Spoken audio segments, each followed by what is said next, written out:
आज चाहिँ यस्तो इम्पोर्टेन्ट भिडियो लिएर आएको छु युट्युबमा र सबैजना फ्रेन्डहरूले चाहिँ सेयर गरिदिनुहोस्।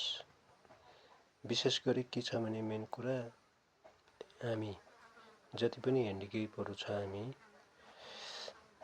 जति छ हामी ह्यान्डिक्याप हाम्रो लागि पनि पेन्सन चाहिँ बढेको हुनुपर्छ। यो भोट भन्दा अगाडि चाहिँ बढेको हुनुपर्छ र हामी पनि हाम्रो पनि सही ढङ्गले पेन्सन बढाइदिनु भयो सरकारले भनेदेखि हामी पनि सही ढङ्गले भोट लाउन चाहिँ हामी पनि खुसी हुन्छौँ। सबैजनाको पेन्सनहरू पाउँदै गरेको जति पनि पेन्सनहरू थियो अरू पेन्सनहरू चाहिँ बढाइदिनु भएको छ र ह्यान्डिक्यापलाई चाहिँ बढाइदिनु भएको छैन। यसमा चाहिँ सबैजनाले सुनिदिनुहोस् र सबैजनाले सेयर पनि गरिदिनुहोस्। यो भिडियोलाई सब्सक्राइब पनि गरिदिनुहोस्, लाइक पनि गरिदिनुहोस् अनि ह्यान्डिक्यापको लागि पेन्सन बढाइदिनुहोस्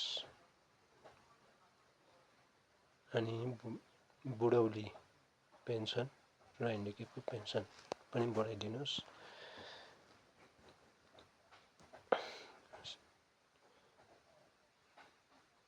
भोटभन्दा अगाडि भने अब भोटभन्दा अगाडि पनि बढाइदिनु भएन भने भोट चाहिँ अब ह्यान्डिक्यापहरूले म मात्रै होइन जति पनि ह्यान्डिक्यापहरू छ ह्यान्डिक्यापहरूले चाहिँ भोट चाहिँ सही ढङ्गले लाउने छैन।